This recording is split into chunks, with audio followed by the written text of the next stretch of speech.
Halo, selamat jumpa kembali pada podcast Ini Koper, inspirasi untuk komunitas perubahan. Saya Dani Wahyu Munggoro dari Inspirasi Tanpa Batas. Edisi kali ini, saya ingin menjawab pertanyaan dari seorang kawan. Ia bertanya apakah ada model, bentuk, atau format organisasi yang baru untuk organisasi masyarakat sipil. Pertanyaan yang cukup sulit bagi saya. Pertama, literatur tentang organisasi juga saya rasakan sedang stagnan. Padahal dunia sedang mengalami turbulensi, ketidakpastian, dan juga kebaruan. Saya sendiri mendorong organisasi beruap menjadi sebuah living system atau ekosistem, sebuah jejaring sosial yang lebih adaptif, responsif, dan fleksibel dengan elemen yang makin beragam, interaktif, saling bergantung, dan tumbuh, serta berkembang bersama.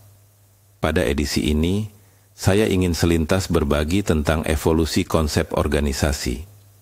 Evolusi organisasi bisa membantu kita lebih mengerti bagaimana sebuah organisasi itu bertumbuh, berkembang, dan berkelanjutan. Dahulu, kita membayangkan sebuah organisasi yang terlintas adalah struktur piramida yang kaku. Bayangkan sebuah perusahaan manufaktur di awal abad ke-20. Bos di puncak, mungkin pemilik pabrik, memberi perintah pada manajer, lalu manajer menginstruksikan supervisor, dan akhirnya supervisor mengawasi para pekerja di lini produksi. Informasi mengalir satu arah, dari atas ke bawah. Karyawan fokus pada tugas spesifik mereka, dan inovasi? Itu urusan para petinggi. Model ini kita kenal sebagai organisasi tradisional, hierarkis, atau birokratis. Efisien untuk produksi massal. Tentu saja. Tapi di dunia yang dinamis seperti sekarang, mampukah model ini bertahan? Seiring waktu, muncul kesadaran bahwa manusia bukanlah robot. Mereka punya ide, punya kreativitas, punya keinginan untuk berkontribusi lebih dari sekadar menjalankan perintah. Maka, lahirlah organisasi modern. Lihatlah perusahaan teknologi seperti Google. Struktur organisasinya lebih datar, komunikasi lebih terbuka, karyawan didorong untuk berinovasi, bahkan disediakan waktu khusus untuk mengembangkan proyek pribadi. Tidak heran jika inovasi bermunculan dari berbagai divisi. Namun, evolusi tak berhenti di situ. Globalisasi, teknologi digital, dan tuntutan akan kecepatan menuntut organisasi untuk lebih adaptif dan fleksibel. Kini, kita melihat kemunculan organisasi yang lebih cair, berbentuk jaringan. Ambil contoh Wikipedia. Tidak ada bos yang memberi perintah.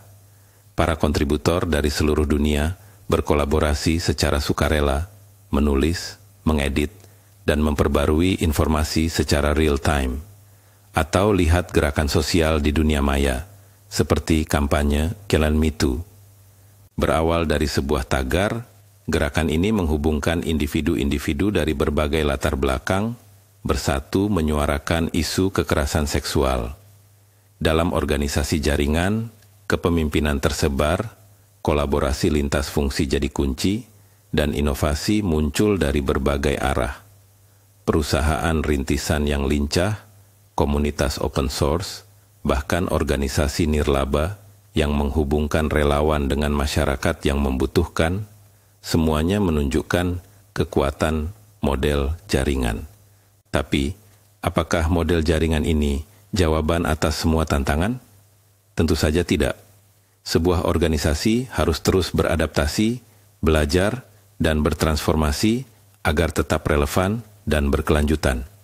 Di masa depan, siapa yang tahu bentuk organisasi seperti apa yang akan muncul?